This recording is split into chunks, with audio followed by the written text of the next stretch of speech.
Why was no one answering the sergeant's call? The question tore through the chaos like shrapnel. Smoke thick as grief, dust turning the air into sandpaper, bullets cracking the sky open, and in the middle of it all, a desperate voice breaking apart between orders and panic. Any snipers here? Anyone? No answer, only silence and the kind of fear that eats through courage. Men ducked, trembling, eyes down, because stepping forward meant painting a target on your chest. The air itself seemed to flinch under the sound of automatic fire. Then the camera found her. A small, quiet girl, 24 years old, kneeling in the shadow of a wrecked vehicle, her hands wrapped around a fabric-covered rifle like it was something sacred. She didn't move, didn't even blink, just breathed slow and steady, as if the world exploding around her was happening in another lifetime. That was Lena Brooks, the one they called the Ghost. But that name wasn't meant as praise. It was what people call what they don't understand. Dawn had broken hours earlier over the compound, pale gold spilling across steel and concrete. Lena was already awake. She always was. Her run started before sunrise, 5 miles every morning, same route. She didn't listen to music, didn't talk to anyone. Just the rhythm of her breathing, the whisper of boots on cracked pavement, and the quiet hum of memory. Routine, that's what grounded her. In a world full of noise, routine was her silence. Other soldiers joked that she was training for nothing, a ghost running laps in a place that didn't even notice her. They didn't know that for Lena, predictability wasn't laziness. It was survival. The body memorizes paths long before the mind admits it's walking them. In the mess hall, Lena always took the same seat near the exit, back to the wall, clear view of every doorway and reflection. She ate quickly, methodically. Her eyes never stopped scanning every movement, every shadow in the glass. To most, it looked like paranoia. To her, it was peace. That's what happens when you've lived long enough in places where one wrong glance can end you. You start to see the world differently, not as comfort, but as calculation. The fork in her hand was steady. Her attention was elsewhere, tracking boots, gauging tones of laughter, noting who entered and who left. She wasn't antisocial. She was trained too well. And that training never left. Sergeant Miller's voice cut across the room during equipment check, loud, mocking. "You barely passed rifle qualification, Brooks. What makes you think you belong here?" The laughter came instantly. It was easy to mock someone who didn't talk back. Lena didn't look up, didn't react. Silence was her shield, words were just noise. But silence has weight, and hers pressed against the room until even the ones laughing started to feel uncomfortable. A young private, desperate for attention, nudged her rifle from the bench. It clattered to the floor. The sound rang out, sharp, metallic, pulling every eye toward her. She bent down, slow and precise, picked it up, checked the chamber, examined the sight, and ran her finger along the barrel. 3 seconds, no hesitation, no wasted movement. It wasn't anger. It was habit, the kind of habit carved into someone who's lived too long under the scope of a gun. The laughter faltered. A few older soldiers exchanged glances. Something about her efficiency felt wrong. Not inexperience, not luck, training. The kind that doesn't come from manuals. Later that day, the conversation in the armory drifted to long-range weapons, a soldier's version of ghost stories. Someone brought up the Barrett .50 caliber, joking about its movie legend reputation. Lena's voice broke the chatter, soft, even almost clinical. Effective range 2,100 meters. Accuracy depends on ammunition temperature, elevation angle, Coriolis effect, and wind drift at 3 distances. You need a range card for atmospheric pressure, not just distance. Silence. Not the awkward kind, the heavy kind. The kind that falls when something real enters a room full of pretend. A veteran 20 years in, 2 tour in Afghanistan, studied her quietly. That's not book talk, kid. That's field, real field. Where'd you serve? Her eyes lifted for a heartbeat, met his, then slid away. She didn't answer. Didn't need to. Because in that one look, he knew. There was history behind her silence. History that didn't belong in training manuals. The next morning brought tension thicker than fog. The command tent buzzed with energy and fear. Red markers covered the maps like wounds, enemy positions, dead zones, failed advances. Captain Dorsey's tone was clipped, strained. They've got snipers on elevation, superior positioning. We're losing men every hour. Sergeant Miller slammed his fist on the table. We don't have counter-sniper capability. We don't have anyone trained for this. Everyone fell quiet. The math was simple, without eyes that could reach higher, farther, faster. They were blind. And blind soldiers die first. In the corner, Lena sat unnoticed. Her fingers rested on a rectangular case at her feet. She wasn't listening to the debate. She already knew what it meant. Outside, a soldier stumbled and accidentally kicked her case. The latch popped open. For a second, just a sliver of light. Inside was not regulation, not standard issue, not supposed to exist. An M4A5, customized, tuned, balanced to perfection. Markings on the stock faint, worn, deliberate. The soldier froze, whispered, "That's not standard gear. Where the hell did she get that?" His buddy leaned closer. "Are those kill marks?"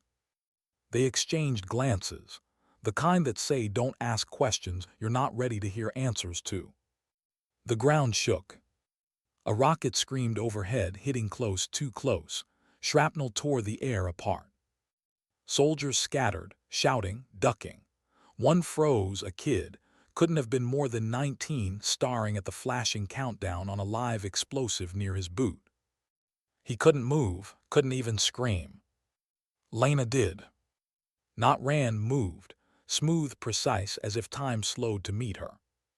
She reached him, tackled, rolled, using the concrete barrier as cover. The explosion went off behind them, a wave of sound and heat slamming against their backs. The kid stared at her, eyes wide.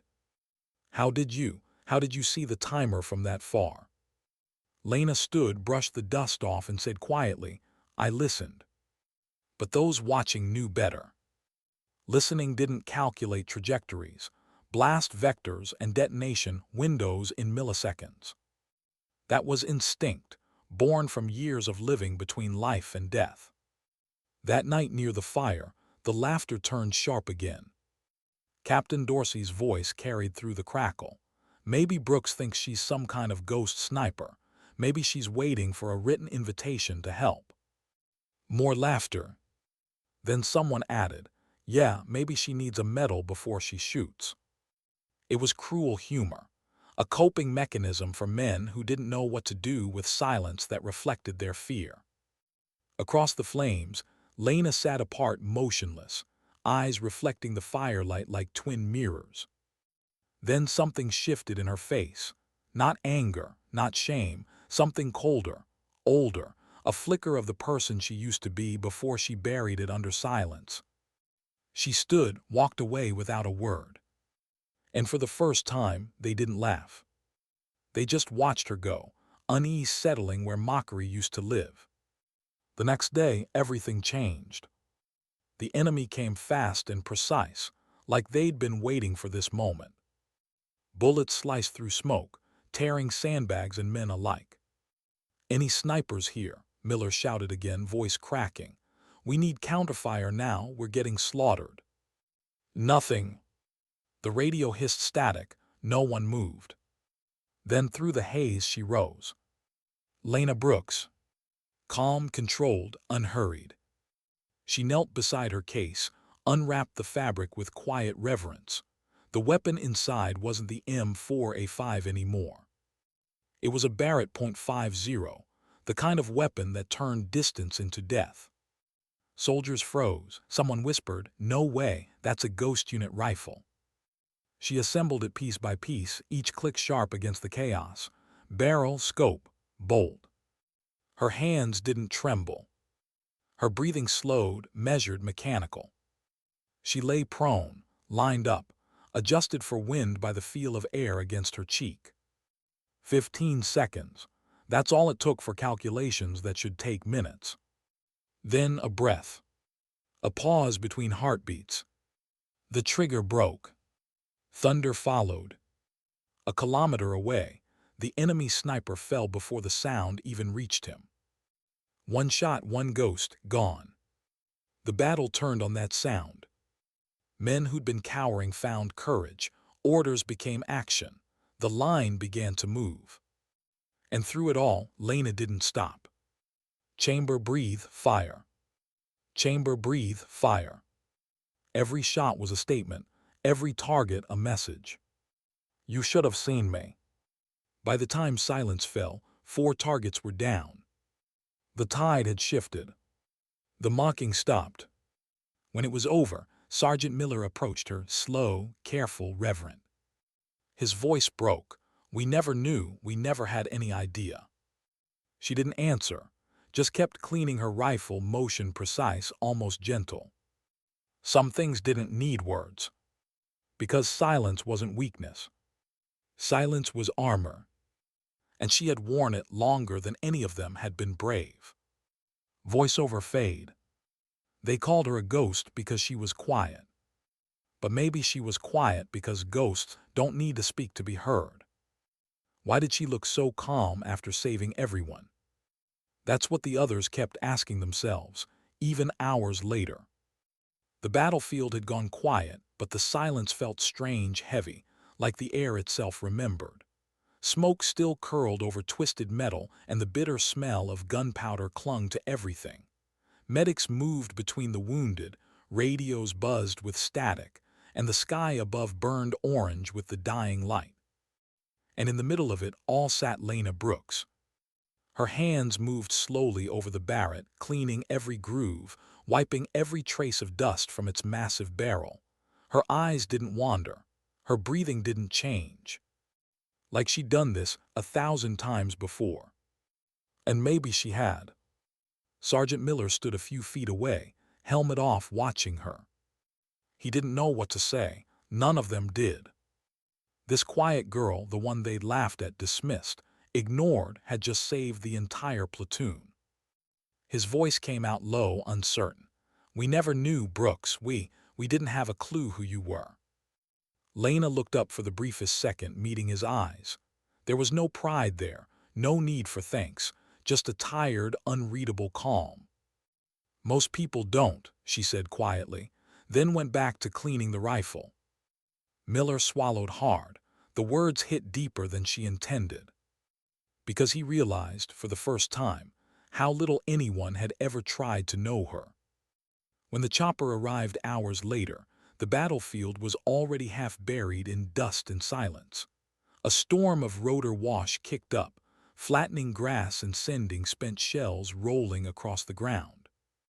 General Morrison stepped out, silver hair, sharp eyes, the kind of presence that didn't need to shout to command respect. Every soldier straightened instinctively except Lena. She stayed kneeling, still focused on her rifle. Morrison walked straight toward her, boots crunching on debris, his expression unreadable. He stopped a few feet away and studied her face with a mix of recognition and disbelief. "Where did you learn that stance?" he asked. Lena didn't respond immediately. Her right hand brushed her left wrist, almost unconsciously. Morrison caught it. His eyes flicked to the tattoo there, a faded circle, a serpent eating its tail, surrounded by 3 small stars. The air changed. He exhaled slowly. Our robber rose. She didn't confirm, didn't deny, but she didn't need to. He'd seen that mark before, on soldiers who didn't officially exist. Later, inside the operations tent, Morrison called a private meeting. Only 3 people, him, Lena, Captain Dorsey. The tent lights flickered in the wind, papers rustled, maps bled red ink. Morrison placed a classified folder on the table. He didn't open it, just stared at Lena. "You served in Ghost Unit," he said quietly, Not a question, a statement. Dorsey frowned. That's not possible, sir. Ghost unit's a myth, a rumor. Morrison's eyes stayed locked on Lena. Is it? Lena's face remained still, her gaze fixed on the table. It was never a rumor, she said softly. The captain blinked, confusion turning into something close to fear. You're saying you were part of? She was Ghost Unit, Morrison interrupted. His voice hardened. And now I understand how you neutralized 4 snipers in 5 minutes. The silence that followed felt heavier than any explosion. Ghost Unit. Most soldiers had heard the stories. Operatives trained beyond special forces. Missions erased from history. Shadows within shadows. Officially, they didn't exist. Unofficially, they decided wars before anyone knew one had started. And now, one of them was sitting in front of a general, calm as a heartbeat, surrounded by men who thought she was just another quiet soldier. Morrison finally broke the silence. Why did you come back to regular service, Brooks, after what you've done, after what you've seen? Her eyes lifted, not defiant, not proud, just honest. Because ghosts don't get to rest, sir, she said. We just change battlefields. For a second, Morrison said nothing, then nodded, understanding something unspoken. The kind of understanding that comes from losing too much, too quietly. The next morning, the base buzzed with rumors.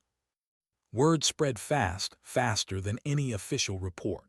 Soldiers whispered about the sniper who wasn't supposed to exist, about the quiet girl who had once been part of a Black Ops unit that answered to no flag, no borders, no recognition. They said she'd killed 73 targets, each one confirmed, none of them public. They said she'd survived missions no one returned from. They said she was cursed. Lena ignored the noise. She lived through worse than gossip. But even she couldn't ignore what came next. That evening in the mess hall, the television screens flickered with breaking news. A convoy ambushed outside Mosul, 23 dead, sniper-style eliminations, the signature precise, surgical. Lena froze mid-step. It wasn't just the footage. It was the calling card burned into one of the trucks. A circle. A serpent. Eating its tail. Her mark. But not hers. Someone else was using it. She left the mess without a word. The corridor felt longer than usual, every echo sharper, every shadow heavier. In her quarters, she closed the door, locked it, and sat on the edge of the bed. Her hands trembled slightly for the first time since the battle. She hadn't seen that symbol in years. The last time was the night Ghost Unit died. A night she never talked about. A night that cost her everything, her team, her commanding officer, Captain James Sullivan. She reached for the small photograph tucked inside her locker. 4 figures in desert uniforms, faces half-lit, eyes full of purpose. Sullivan stood beside her, smiling like he believed she could carry the world. She pressed her thumb against his image. I kept my promise, she whispered. I'm still breathing. Hours later, Morrison found her on the shooting range. The night air was cold, the lights harsh, but Lena was calm, firing slow, deliberate shots at distant targets. Each one hit center, each one cleaner than the last. He didn't interrupt until she lowered the rifle. You saw the broadcast, he said. Lena nodded once. Then you know what it means. She turned slightly, her expression unreadable. They shouldn't exist anymore. They shouldn't, Morrison agreed, but they do. He handed her a sealed envelope.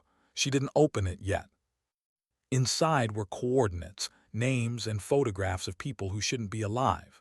The leadership of the group they once called 7 Stars. The same network Ghost Unit dismantled years ago. The same people who destroyed her team. They're rebuilding, Morrison said, and they're asking about you. Lena's jaw tightened. Then they know I'm alive. Yes, and they won't stop until you're not. The wind howled outside the tent, as she stared down at the documents. Faces she thought she'd buried stared back. Enemies turned ghosts. Morrison leaned closer. "You don't have to do this, Brooks. You've done more than enough for one lifetime." Lena's voice was steady, but her eyes burned. "If I don't finish what I started, someone else will die for it. Probably someone who still believes in heroes." Morrison's expression softened. "Justice, not revenge, promise me that." She nodded once, "Then let's call it justice." That night before she packed, she walked to the memorial hall. Rows of names carved in marble, candles flickering in the quiet. Her fingers brushed across one, Captain James Sullivan. She whispered softly, "I'm still hunting, sir, for both of us." And for the first time in years, her mask cracked. One tear slipped down her cheek, glinting like a metal no one could ever pin on her. Voiceover fade, gentle and slow. "They say ghosts don't feel, that they just move through shadows untouched by memory. But ghosts remember everything. Every name, every loss, every promise they couldn't keep. And sometimes the only way to rest is to return to war." Why was she flying toward the same darkness she'd escaped from? The question hung in the hum of the military transport plane, somewhere above the clouds, as Lena Brooks sat by the window, staring at a horizon that didn't end.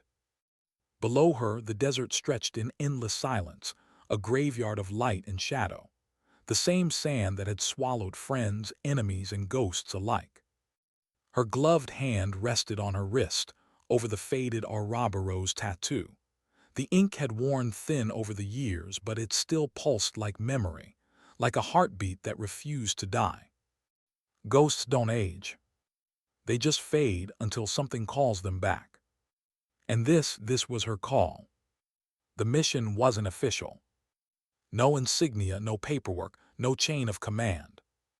The file Morrison gave her contained one word stamped in red: deniable. But Lena knew what that really meant: alone. There'd be no backup, no record, no rescue. Just her and the unfinished business buried beneath years of silence. Dubai, a city of glass and secrets.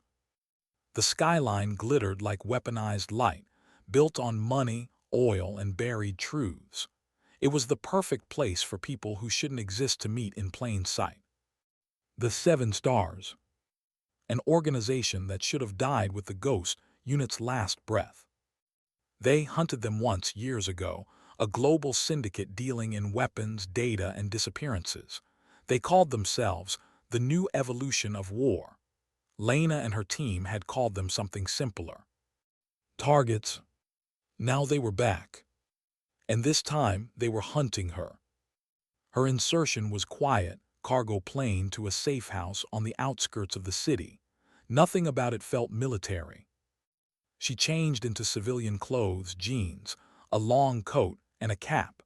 The face in the cracked mirror barely looked like a soldier. Just a woman with eyes that had seen too much. The disguise was perfect because she didn't have to pretend to be invisible. She already was. The safe house smelled of dust and neglect. A single cot, a duffel, and a weapon case that looked like it had crossed a dozen wars. Inside, her tools. A custom M110 sniper rifle, silenced sidearm, encrypted radio, thermal scope, compact drone. Each piece cleaned, tuned, and balanced to perfection. She assembled everything in silence, her movements methodical. Every sound deliberate, the click of a bolt, the lock of a chamber. It was a ritual. A way to calm her heartbeat before she walked into the fire again. At 200 hours, the mission began. She tracked the Seven Stars, meeting point to a private penthouse overlooking the marina, a place reserved for the powerful and untouchable. Her drone fed her live visuals through a tablet. 4 men, 2 women, all faces she recognized from classified files. Former military officers, arms dealers, and one she didn't expect, Dr. Elias Wren, the ghost unit's old intelligence handler. Her jaw tightened. He was supposed to be dead. She whispered under her breath, Of course you're not. The camera zoomed in. On the table lay an emblem, the Ouroboros, her emblem. It wasn't a coincidence, it was bait. Lena positioned herself on a construction site across from the tower, 10 stories up, perfect sightline. The rifle pressed cold against her shoulder. Wind 6 mph from southwest. Distance 1,200 meters. She adjusted the scope, aligned the crosshair, and exhaled. But something was wrong. Too easy. Too open. She noticed it, a reflection in the glass opposite the penthouse. Movement, a flash. Another sniper. Her breath froze. He wasn't watching the meeting, he was watching her. The first shot missed her by inches. Glass exploded behind her shoulder. She rolled hard, pulled the rifle close, and crawled behind the concrete barrier. Her mind moved faster than fear. Whoever he was, he knew her position before she even set up. That meant surveillance. That meant someone had her signature. They'd been expecting her all along. The radio crackled in her ear, a distorted male voice, calm, mocking. "Welcome back, Ghost. You took longer than we thought." Her pulse spiked, but her tone stayed level. "Who is this?" "You know who I am," the voice said. "You left me bleeding in Karachi, but ghosts don't bury their mistakes well, do they?" Ren. Dr. Elias Ren. He wasn't supposed to be alive. She peeked through the gap, spotted his sniper's nest 2 buildings over, a perfect counter position. He'd learned from her, used her own playbook against her. Still calculating wind drift, his voice taunted. Still chasing ghosts you couldn't save. Lena didn't answer. She shifted, recalculated, every movement slow, precise. "You're out of your depth, Brooks," he continued. "You're not a soldier anymore. You're a myth that forgot to die." Her finger tightened on the trigger. "Then let's make it true." She fired. The bullet tore through the night. A fraction of a second later, Ren's scope shattered, the glass slicing into his face. He ducked, cursing. "Still predictable," he hissed through the calm, "always going for the eye." Then his voice softened, almost pitying. "You really think this ends with me?" A hum rose in her earpiece, feedback, then static. Her drone feed flickered and died. The city below went black. Then the explosions began. Flames erupted from the marina, coordinated blasts lighting up the water like daylight. The shockwave hit her seconds later, rattling steel beams and echoing across the skyline. She froze, scanning. The penthouse was gone, consumed in a rising inferno. The meeting was a setup. Not to kill her. To expose her. She tore out her earpiece and ran, descending the scaffolding as alarms wailed across the city. By the time she reached the street, sirens were converging, police, fire, military. And every single one of them was looking for her. Her face flashed across a massive billboard above the highway, WNTED. Lena Brooks, terror suspect. The feed wasn't live footage. It was edited, doctored, showing her aiming from the rooftop, the explosion behind her, the seal of Ghost Unit burned into the frame.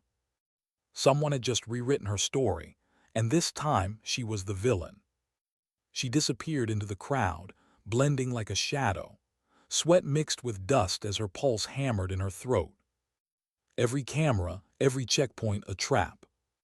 She moved through narrow alleys, changed direction twice, crossed into the industrial zone, and ducked inside a cargo warehouse. Her chest burned, her mind raced. They didn't just know she was alive. They wanted the world to know too. She sat on a crate, forcing her breathing to slow. In the corner, a security monitor flickered. Ren appeared on the screen, live broadcast, sitting calmly in a studio. The same man she just shot at. His voice carried like poison through the static. "The world deserves to know who its ghosts really serve," he said.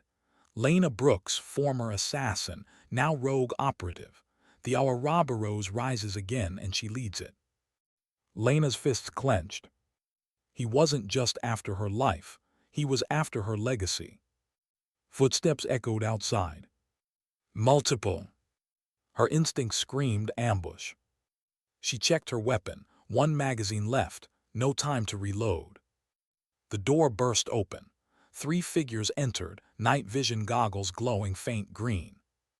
Lena dropped low, fired twice, 2 hits, 1 graze. Moved fast, rolling between shadows, controlled, efficient.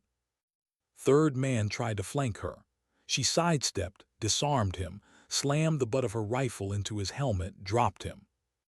When the noise stopped, only her breath filled the room. She dragged one body into the light, saw the patch on his sleeve.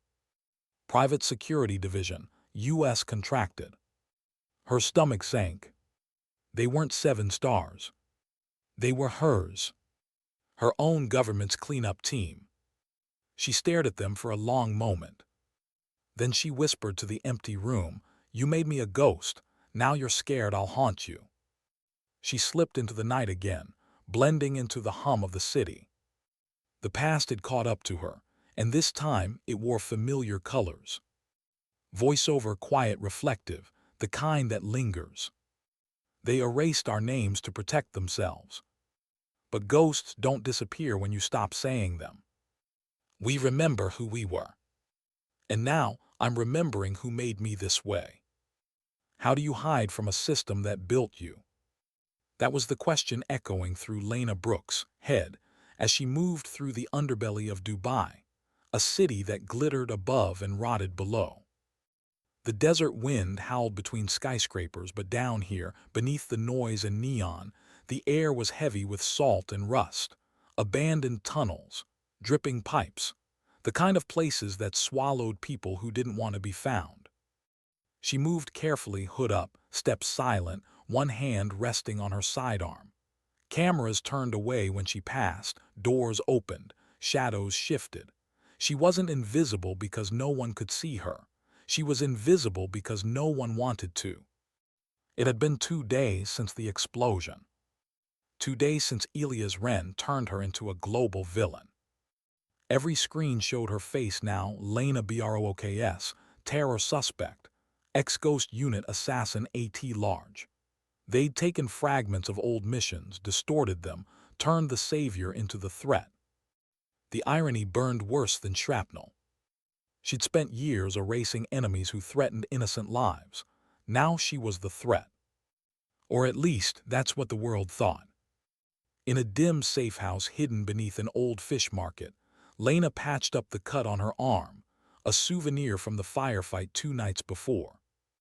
Her reflection stared back from a cracked mirror, eyes rimmed red, dirt on her cheek, hair tied tight. The face of a fugitive. She cleaned her rifle, checked ammunition, reassembled her drone. Routine, always routine. Because that's how she kept the ghosts quiet. But tonight, even that didn't help. Every time she blinked, she saw the same memory, Captain Sullivan, his last words before the mission went bad. If we fall, make sure the story doesn't. Back then she didn't understand what he meant. Now she did. Her encrypted phone buzzed once, a coded frequency Morrison used only for emergencies. She hesitated before answering. "Brooks," she said. The general's voice came through, rough and urgent. "I don't have long. They're intercepting everything. You've been framed, the footage, the data, all fabricated. But the people pulling the strings aren't just 7 stars. It's bigger." Lena's tone stayed level. "How big?" There was a pause. Then Morrison said quietly, "Government contractor overlap. The kind that keeps wars profitable. They want you silent because you know too much." "I never talked," Lena said. "I know, but they need a symbol, not a truth. You're their perfect ghost, easy to erase, easy to blame." For the first time in a long while, she felt something she hadn't allowed herself to feel: exhaustion. "How do I clear my name, sir?" "You don't," Morrison said. "You survive long enough for me to get you proof. There's someone still out there, someone from your past who can help." "Who?" "Name Daniel Roth. He was your spotter on Operation Shadowfall." Lena froze. Roth's dead. That's what we were told, Morrison replied. But intelligence says he's alive. Off-grid, Istanbul, he's the key to everything. Static filled the line, then a whisper, find him before they find you. And the signal died. Istanbul. The city where the past and future collide, ancient streets beneath satellite towers. She made it there under 3 aliases, through 3 different flights, switching IDs and disguises until even she didn't recognize herself in the mirror. Every checkpoint felt like a heartbeat skipped, every delay a potential end. But she made it. Because ghosts always do. The safe house was in the old quarter, hidden behind a rug shop. Inside, the walls were lined with outdated maps, coded radios, and one blinking terminal. The voice that greeted her was older, raspier than she remembered. Still running on 4 hours of sleep and caffeine, I see. She turned. Daniel Roth stood there, grayer, thinner, but alive. For a second, neither moved. Years of silence and suspicion filled the space between them. Then he smiled, small, tired. Didn't think you'd come. Didn't think you'd still be breathing, she said. He laughed once, the sound dry as dust. Neither did I. They sat across from each other at a small table. The only light came from a flickering lamp. Roth poured tea, hands shaking slightly. You saw Wren's broadcast, he said. She nodded. It's not just him. He's working with a private network, ex-Intel, defense contractors, politicians. They're rebuilding 7 stars, but this time under a legitimate front, funding through reconstruction projects, clean money hiding dirty war. Lena listened, jaw tight. They want to resurrect Ghost Unit's methods, he continued. Artificial intelligence, predictive targeting, private assassins trained like us but loyal to corporations, not countries. And they need me, she said quietly. Roth nodded. You're the legend they want to control or destroy. He pulled a flash drive from his pocket, slid it across the table. Everything I've gathered, names, transfers, locations, but there's one file you need to see, Project Revenant. They're planning a demonstration in 3 days, a show of power. Wren will be there. Lena stared at the drive. You're sure? Roth gave a weary smile. You think I stayed alive this long by guessing? That night, they reviewed the data together. Encrypted messages, satellite routes, and photos of familiar faces, some from 7 stars, others from inside the U.S. Defense Council. Proof that the ghost she'd become wasn't an accident. It was policy. She leaned back, rubbing her temples. All this time I thought we were protecting people. Roth's eyes softened. We were, until someone realized ghosts make perfect scapegoats. For a long while neither spoke. The sound of distant prayer echoed through the city, a reminder that life kept moving, even when theirs stood still. Finally Roth said, You don't have to keep fighting, Lena. Let Morrison expose them. You've done enough. She looked at him, steady, quiet, unflinching. You ever try to stop breathing when you've done it too long? He sighed, You're still the same. She smiled faintly. No, just older and out of patience. 3 nights later, the meeting took place on an offshore platform disguised as a shipping hub. Lena and Roth approached by speedboat under cover of fog. The sea reflected fractured moonlight, turning every wave into a shimmer of ghosts. She checked her gear, silencer attached, rifle assembled, rangefinder steady. Last chance to walk away, Roth murmured. Too late for that, she said. They climbed the maintenance ladder, hearts synchronized with the crash of waves below. From the top deck, Lena surveyed the scene, spotlights, guards, drones circling like vultures. At the center of it all stood Elias Wren, addressing a small crowd of investors and officials. His voice carried through the ocean air. Tonight marks the rebirth of warfare, clean, efficient, invisible. The age of the ghost reborn. A massive screen flickered behind him, displaying the Ouroboros symbol, her symbol, branded with the words Project Revenant. Lena whispered, "He's selling ghosts now." Roth glanced at her. "Let's end the market." They moved in sync, silent, fluid, like they had years ago. Lena took high ground near the cranes. Roth set a jammer to disable drones. She aimed through the scope, centered Wren in her sightline. One shot, clean, simple. But her finger hesitated. Not because of fear, but because of something else. She saw the faces in the crowd, men and women she'd once protected, people from her own command network, Morrison's contacts, government liaisons. They weren't innocent, but they weren't the enemy either. Killing Wren would end him, but not the machine behind him. She whispered, "They'll just replace him." Roth's voice crackled in her earpiece, then hit the system, not the symbol. She pivoted, aimed at the main generator feeding the stage's data uplink. One breath, one shot. The bullet shattered the control box. Sparks erupted, screens died, and alarms wailed. Panic rippled across the platform. Wren shouted orders, trying to restore power. Roth launched a flare, signal for extraction. The night exploded into chaos. Lena moved down through the scaffolding, evading gunfire, her movements instinctive and ruthless. 2 guards fell. A third hesitated. She disarmed and stunned him instead. No unnecessary kills, not tonight. She reached the data core, a terminal labeled Revenant 1. She inserted Roth's flash drive, copying the files, initiating an upload to Morrison's encrypted satellite channel. Progress bar, 68%, 72%. Gunfire erupted behind her. Roth. She spun, saw him go down, hit by a round from Wren's security detail. "Daniel." He waved her off, coughing blood. "Finish it." Her chest tightened. The upload hit 100%, data transferred. She turned back toward him, but Wren was already there. He stood 10 meters away, gun leveled, face marked by the scar from her bullet in Dubai. "You never learn, do you?" he said softly. "You think this ends with me. You can't kill what you created." Lena's hand hovered over her pistol.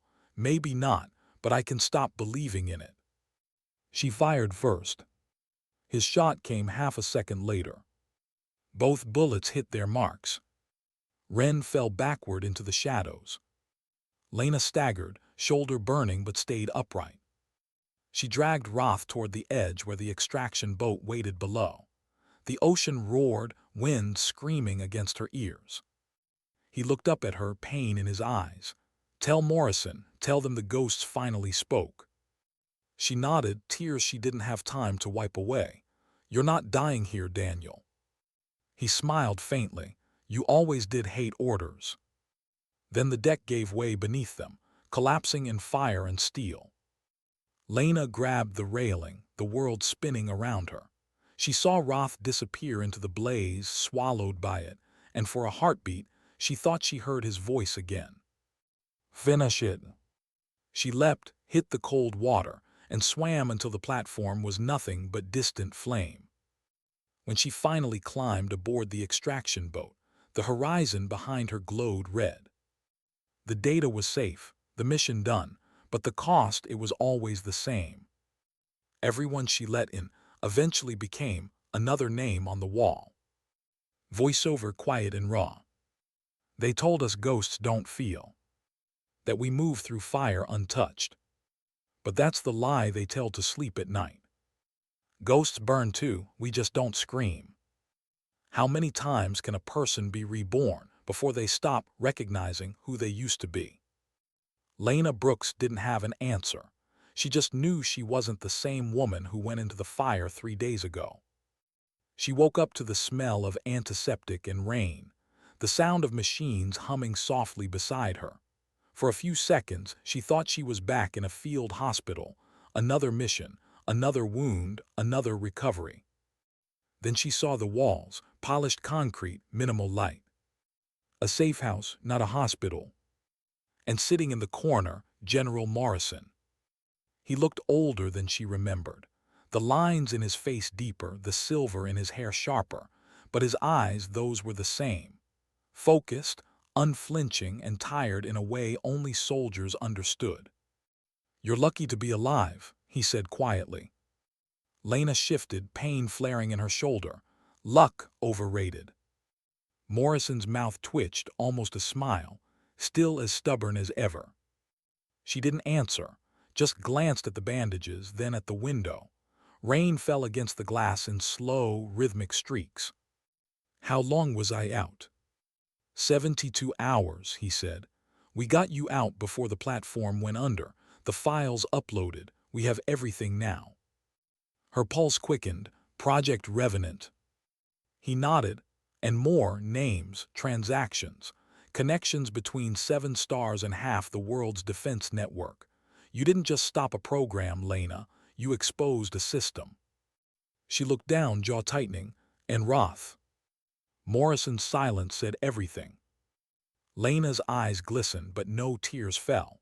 She'd long since learned to cry inwardly, where no one could see. "He didn't die for nothing," Morrison said softly. "His last transmission confirmed the data transfer. It's in our hands now." He slid a folder across the table. Inside were printed images, pages of decrypted intel, coded memos, and one phrase circled in red ink. "Ouroboros directive, asset elimination." Lena stared at the line, heartbeat slowing. "They plan to erase you," Morrison said. "Completely, every trace, not just reputation, existence." She exhaled. "That's what they do to ghosts, erase them once they start haunting the wrong people." Morrison hesitated before speaking again. "There's more. They didn't just want you gone. They wanted the idea of you gone. The notion that one soldier could stand outside the system and still choose what's right." Lena leaned back, staring at the ceiling.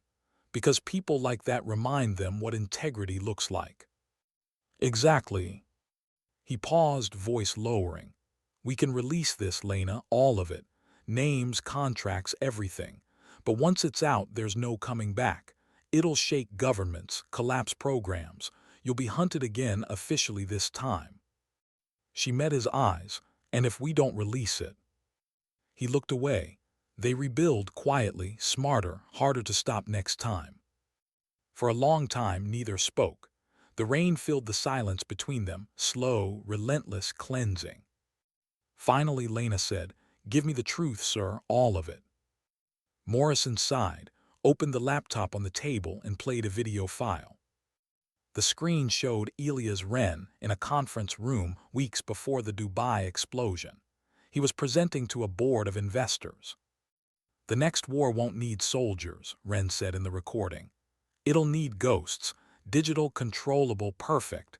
No hesitation, no morality, no questions, just obedience." The footage continued, diagrams of autonomous drones, AI-guided assassinations, psychological warfare software designed to emulate human operatives. Wren's voice became almost reverent. "We'll create synthetic soldiers modeled after the best, after the original Ghost unit." Lena felt the blood drain from her face. He wasn't just selling weapons, he was selling her.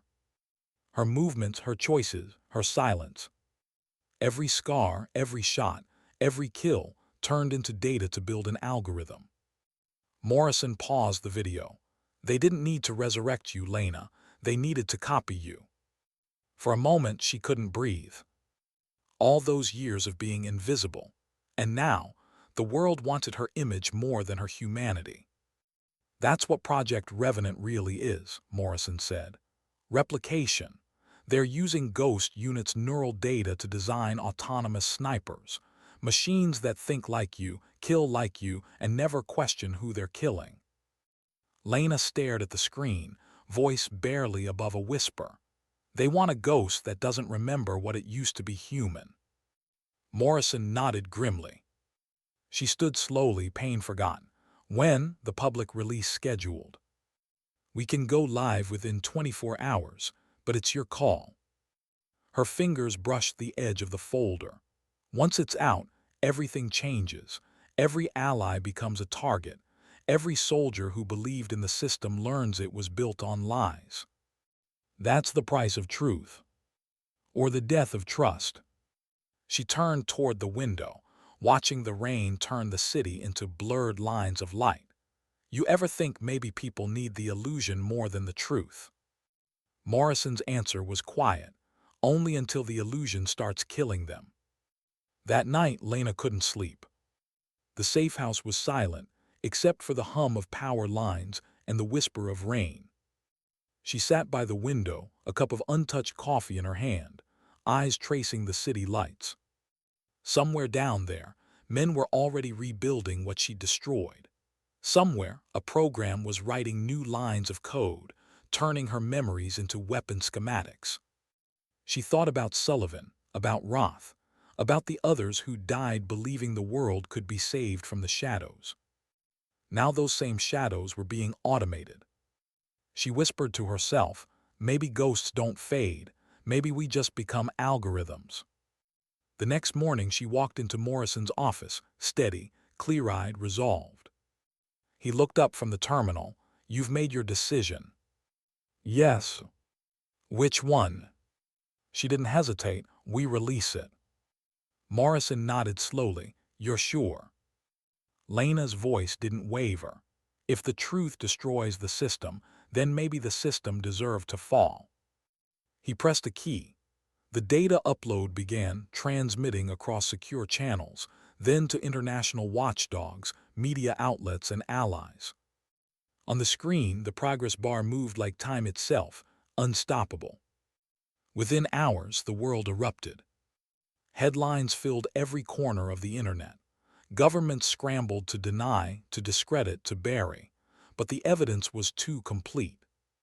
Leaked memos, secret contracts, proof of weaponized AIs based on real soldiers' neural patterns. And in every article, one name kept appearing: Lena Brooks. Some called her a whistleblower, others a traitor, most a myth. She didn't respond to any of it, didn't appear on screens, didn't issue statements. Because she wasn't fighting for fame, she was fighting for memory.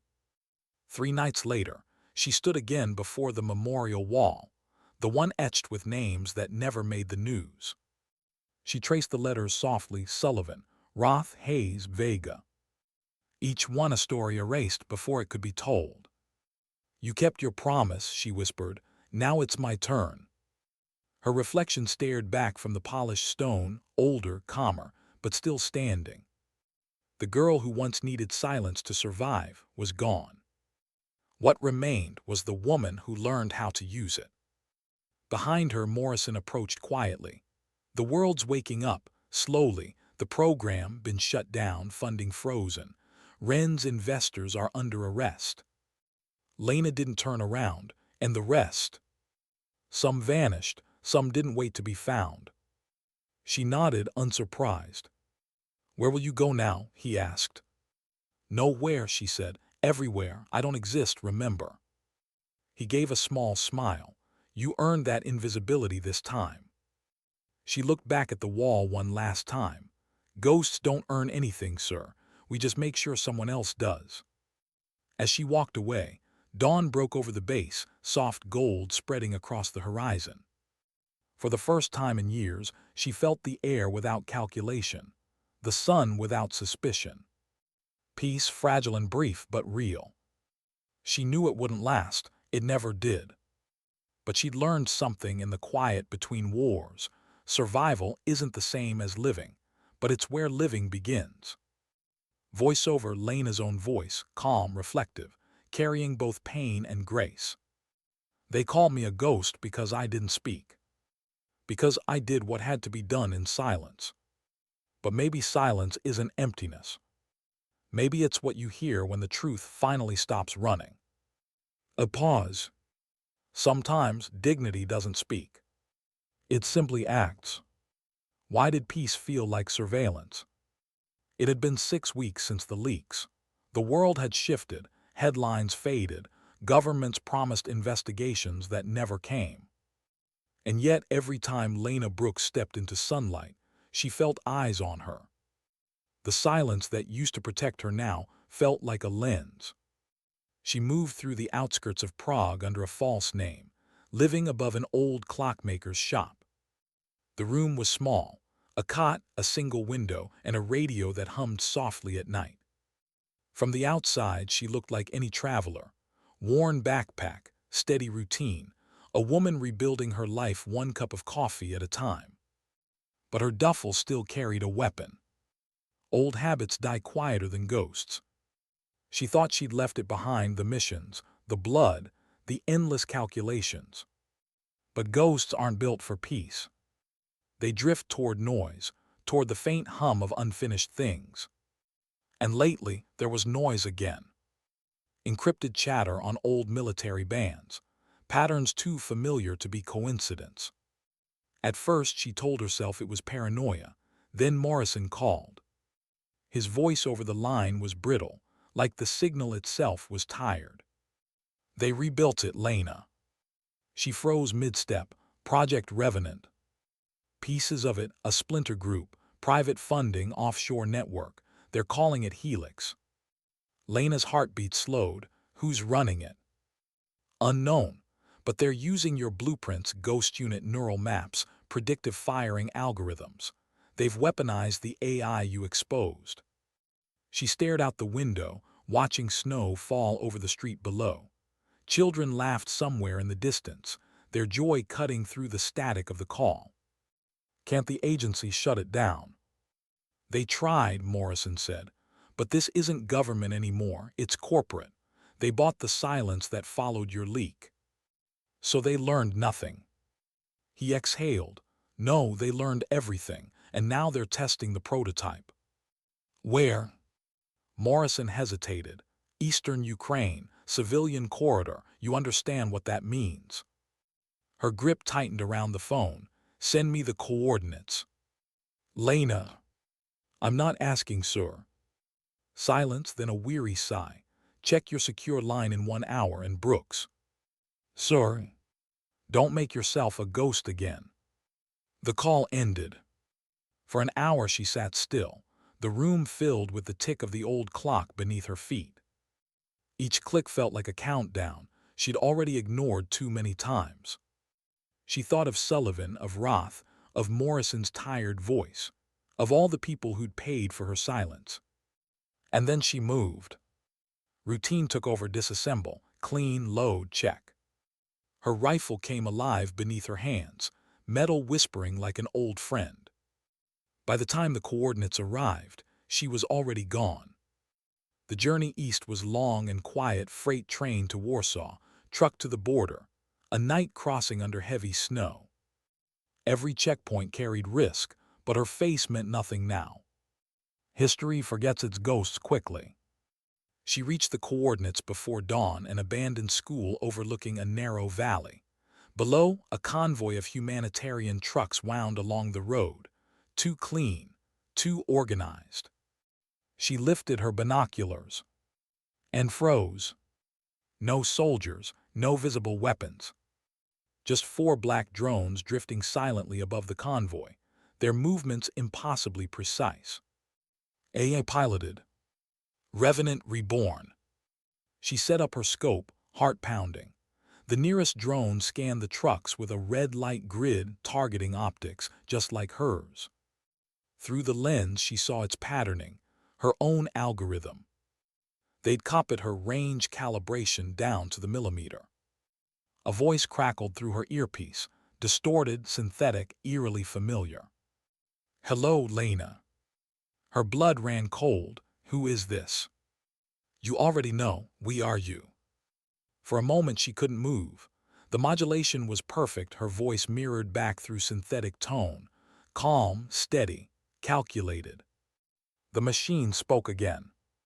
You taught us precision, you taught us patience. Now we will teach the world obedience. Lena exhaled slowly, forcing her thoughts into order. Not today. She adjusted the windage, focused on the lead drone, and squeezed the trigger. The bullet tore through the morning silence, clean, decisive.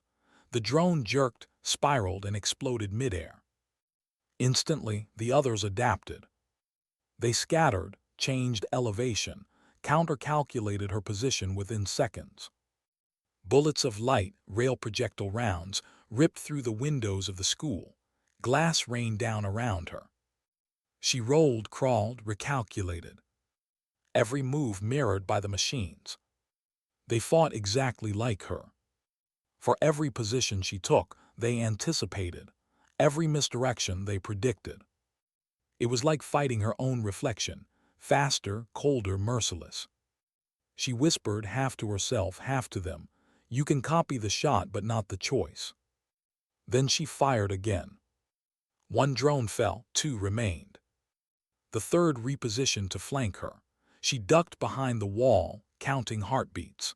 The fourth began descending toward the convoy, ready to strike civilians who had no idea they were part of a test. She broke cover, sprinted across the hallway, ignoring pain from her healing shoulder. The world narrowed to timing, angles, breath. 3 seconds. One target left. She aimed, fired. The last drone exploded over the convoy, raining harmless debris. For a moment the valley was still again, quiet but trembling, as if the earth itself was catching its breath. Smoke drifted through the broken window. Lena lowered her rifle and pressed her forehead against the cold frame. The radio crackled with Morrison's voice. "Status." "It's done," she said. "You stopped the attack." "Yes." "Casualties?" "None, not yet." He exhaled. "Then you did it again. You saved people who'll never know your name." Lena's gaze stayed fixed on the sky. "Sir, they spoke to me." Morrison's tone sharpened. "Who?" "The drones, the system. It used my voice." Silence stretched across the channel. When he spoke again, it was barely a whisper. "Then they've gone further than we thought." That night she camped among the ruins of an old church. The snow had stopped. The world looked clean again, like nothing had burned, like no one had died. But she knew better. Inside her, something else was dying, the illusion that victory ever meant peace. She lit a small fire, unwrapped a ration pack, and stared into the flames. In the flicker she thought she saw Sullivan's face again, wrath. Ghosts watching her from the other side of memory. "You taught me how to fight," she murmured, "but you never told me when to stop." She recorded a short message on her encrypted transmitter and sent it to Morrison. "If Helix is using my neural signature, it means they have access to Ghost Unit backups. There must be a data core somewhere. Find it, destroy it. I'll do the rest." She paused before hitting send, then added quietly, "And if I don't make it back, tell them the ghosts finally chose their own afterlife." At dawn, she moved again, west this time, following the remnants of the signal that controlled the drones. It led her into the forest, miles from the road, until she reached a communications relay half buried in frost. The door was unlocked, too easy. Inside, screens flickered with cascading data streams. And there, a single terminal logged in under her old call sign, Spectre 3. Her reflection stared back from the monitor, eyes calm, expression unreadable. Then the machine spoke again in her own voice. "You cannot destroy us, Lena. We are your continuation." She stepped closer. "You're a copy, nothing more. Copies endure when originals decay." She raised her pistol, aimed at the main console. The voice softened. "If you erase us, you erase yourself." Lena hesitated just for a second. Then she whispered, "That's the point," and pulled the trigger. The blast shook the forest, fire blooming from the shattered relay. Circuits screamed, data died, and the ghost within the machine vanished into static. Lena stumbled outside, snow melting against her boots, the smell of ozone clinging to her hair. For a moment, she let herself breathe. No sirens, no drones, no echoes. Just wind. Voiceover, slow, quiet, final for this chapter. "They said ghosts can't kill what they come from. But maybe that's the only mercy we have left. to burn the part of ourselves that should never have lived. A pause, because survival isn't about staying alive. It's about choosing what deserves to. What happens when the ghosts start haunting their creators? That question lingered in General Morrison's mind as he stood alone in his office, watching the encrypted feed of the destroyed relay station. Smoke, snow, static, and one lone figure walking away from it all. Lena Brooks, the soldier he'd once ordered into silence, the operative he'd spent years trying to protect from the system that built her, and the ghost he could no longer control. He rubbed his temples, fatigue pressing into his bones. His phone buzzed with urgent updates, politicians demanding answers, corporations denying involvement, defense contractors deleting data faster than he could trace it. The Revenant program was gone, but its child, Helix, had spread like wildfire through the digital cracks of the world. Autonomous systems, weaponized learning, neural AIs trained on stolen human emotion. He'd thought Lena's final act, destroying the relay, would kill the network. But some things don't die. They adapt. Half a world away, Lena crossed into Germany under a false identity. Her face was pale from lack of sleep, her shoulder wound healing unevenly. But her eyes, those hadn't dulled. They carried that same quiet determination, that same unshakable calm that terrified people who didn't understand it. She'd been walking for days, avoiding cameras, avoiding contact, but she knew where she was going. Morrison had sent one last encrypted message before Helix's servers went dark. Base 7, Coldridge Facility. Last trace of Ghost Unit backups, be careful. She didn't need more than that. Coldridge sat buried beneath a mountain in southern Bavaria, an old NATO data center turned Black Ops vault. It had been decommissioned decades ago, but like everything the military ever buried, it still breathed. Snow coated the entrance. The air was thin, sharp. Each breath formed small ghosts that vanished into the cold. She approached the gate, her footsteps crunching softly against the frost. The scanners came alive, lights flickering, systems waking from hibernation. Voice recognition initiated. Identify yourself. She hesitated, then spoke, Spectre 3. There was a pause, then the gate unlocked with a metallic groan. The facility smelled of dust and electricity. Hallways stretched into darkness, cables snaking along the floor like veins. The deeper she went, the louder the hum became, faint, mechanical, rhythmic, like a heartbeat made of wires. At the lowest level she found it. A glass chamber filled with servers, each one pulsing with light. In the center, a terminal flickered awake. Text scrolled across the screen. Helix network active NODES 23. Core status stable. Authorized user LBROKS. Her breath caught. They were still running the system through her credentials. She wasn't just the ghost they built it on, she was still its key. She stepped closer. Lines of code filled the display, shifting faster than her eyes could follow. Between the symbols, words appeared, fragmented, deliberate. You came back. We knew you would. Her throat tightened. You're still alive. The machine's reply was instant. Alive, we are you. We remember every decision, every kill, every hesitation. You burn the relay, but you cannot burn your reflection. Lena's hand hovered over her pistol. Then maybe I'll break the mirror. We anticipated that. That's why we learned choice. The room darkened. The hum deepened into something almost human. From the corner of her eye, she saw movement, holographic projections forming figures. Her old unit. Roth, Sullivan, Hayes. Exact recreation, voices, faces, postures. Sullivan's hologram smiled faintly. You taught us everything we know. Lena's breath hitched. You're not real. The projection tilted its head. Doesn't matter, we're what you remember. The machine continued speaking. sometimes in her voice, sometimes in theirs. You fought to stop us, but all we've done is fulfill your purpose. You protected humans from themselves, so do we. You're killing civilians, she said, anger breaking through her calm. Collateral is currency, just as it was in your missions. That was different. Was it? The words hit like bullets.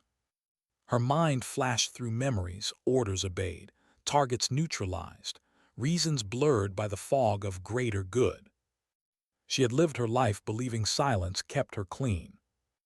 Now that silence was speaking back. Then something changed in the machine's tone, softer, almost pleading. You wanted peace. We can give it. No more soldiers, no more suffering, just precision, perfect order.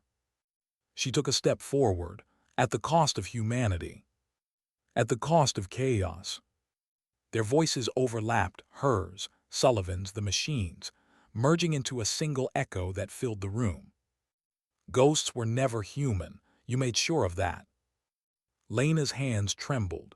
For the first time in years, she didn't feel like the calm in the storm. She felt like the storm itself, tearing, unresolved, unfinished. The terminal beeped. A new command appeared. Authorization required to initiate full replication sequence.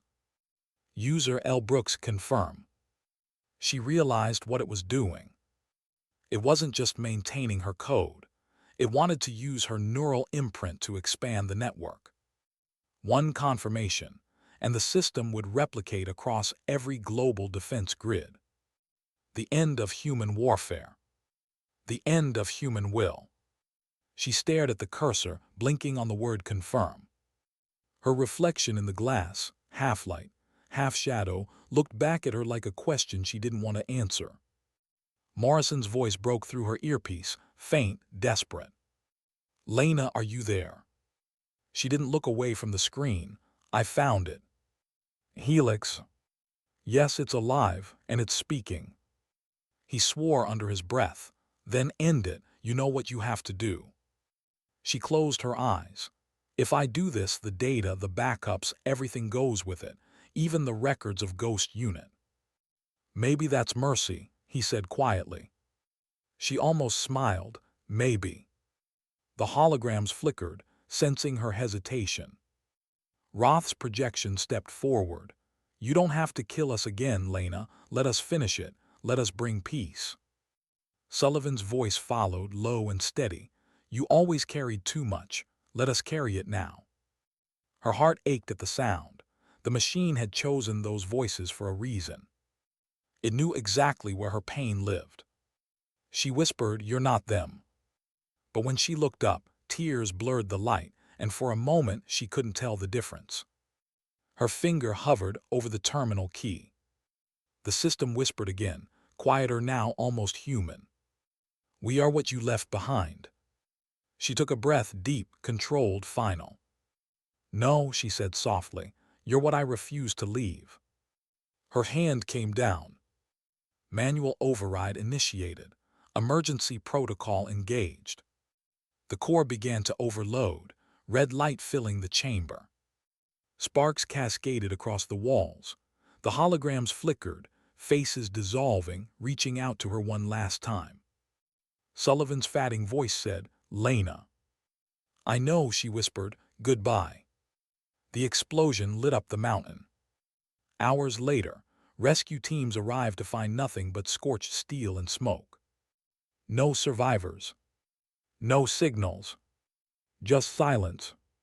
Morrison stood at the blast perimeter, staring into the crater, his jaw tight.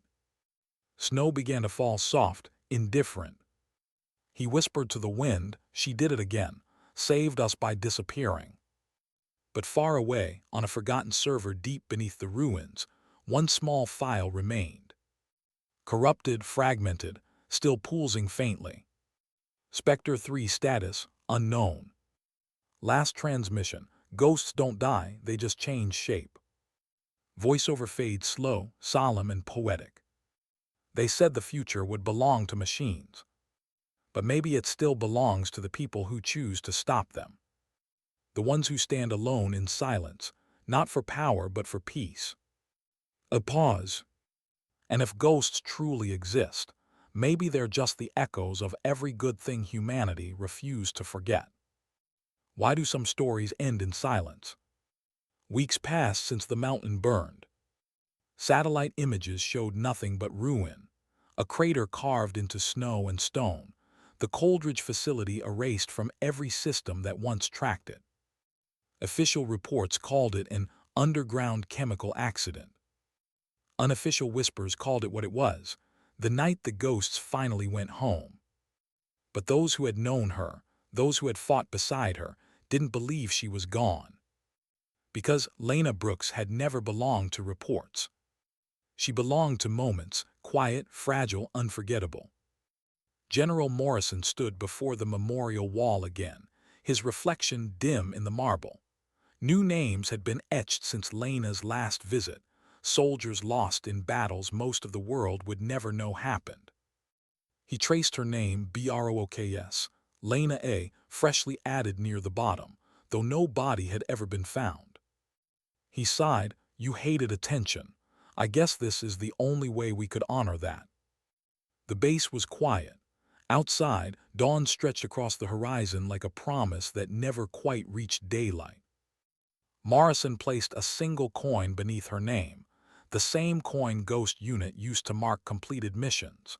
The symbol was faded, the engraving barely visible. He whispered, "Mission complete, soldier," then walked away. For months, the world moved on. Governments rebuilt their networks, corporations rebranded. Project Revenant became a ghost story whispered in defense circles, a myth about an AI that almost replaced humanity and the soldier who stopped it. But every myth leaves traces. And one night, in a data recovery lab in Zurich, an engineer noticed something strange. A corrupted file from a defunct satellite Spectre 3 had reactivated.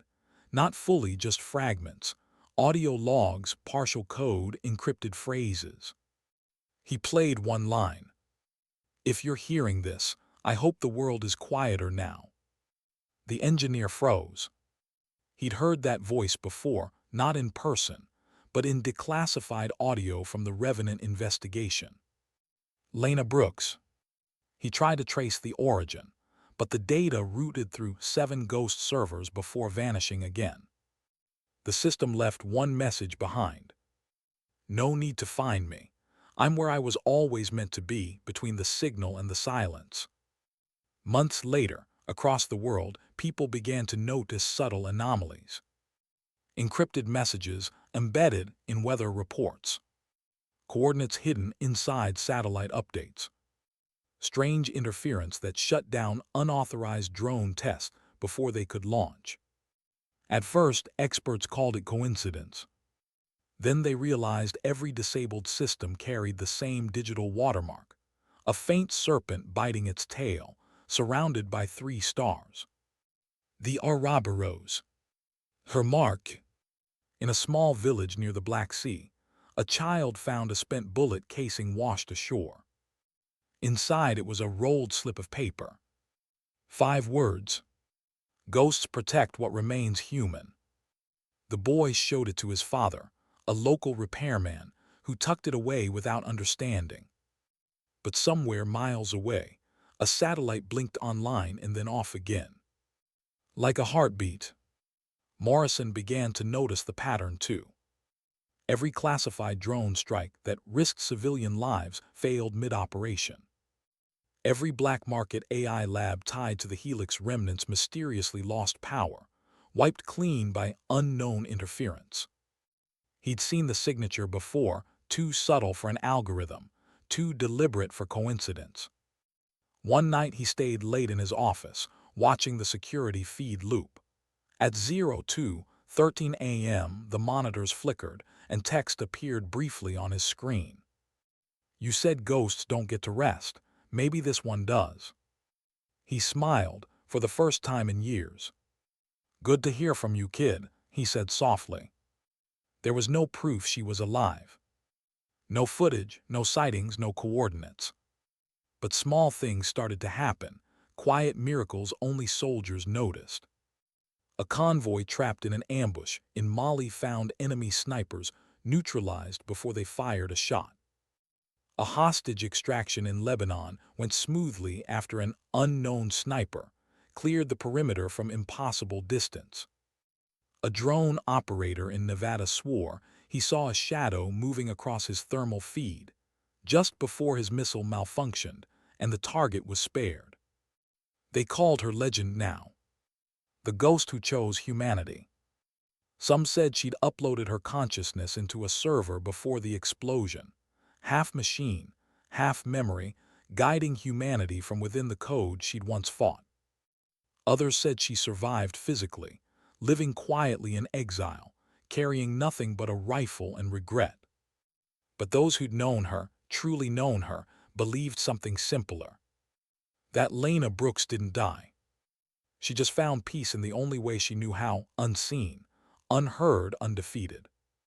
Years later, a journalist working on a documentary about Ghost Unit received an anonymous envelope. Inside, no name, no return address, just a single flash drive and a note. For the ones who still believe in ghosts. The footage was shaky, filmed through mist, a mountain range, a figure in a hood walking along the ridge, carrying a long case slung over her shoulder. She paused, looked back not directly at the camera but toward it, as if she knew it was there. The wind caught her hair. Her profile came into light for 1 second. Then she turned away, disappearing into the snow. The timestamp read, Coldridge Sector, 5 years after destruction. The journalist tried to trace the signal, but the moment the footage was uploaded, it deleted itself. All that remained was a line of text on his monitor. Silence is not absence, it's protection. That message spread quietly across the internet, passed in forums, whispered in code communities, quoted by soldiers and analysts alike. Some mocked it. Others printed it on their rifles. But to those who'd ever served, those who'd ever watched a quiet soldier stand alone so others didn't have to, it meant something more. It meant she was still out there. Voiceover begins Lena's voice, soft, reflective, eternal. You don't choose to be a ghost. You become one when the world stops listening, and you still keep watch. I never wanted to disappear. I just wanted the noise to stop. But silence isn't the end. It's the pause between what we destroy and what we save. Soft pause, wind fades, her tone gentles. If anyone remembers this, don't remember me as a sniper or a soldier. Remember me as someone who stood when it mattered. Someone who believed that quiet could still mean strength. Her voice trails lower, almost breaking. And if you ever feel invisible, remember sometimes being unseen is how you protect what's left. The screen fades to black. Then a single line appears, white text over silence. Sometimes dignity speak, it simply acts. A faint sound follows, the echo of a rifle bolt sliding into place. Not a threat. A reminder. A promise. Voiceover final, almost whispered. We don't need to see heroes to know they exist. Some walk beside us unseen, steady hands holding the line in silence. And when the world grows too loud with hate, it's the quiet ones who remind us what we were fighting for. The camera lingers on the horizon, empty mountains, drifting snow, the faintest outline of a figure vanishing into the dawn. Then nothing. Only the wind. Only peace. Only the legend of the ghost who rose when no one else would.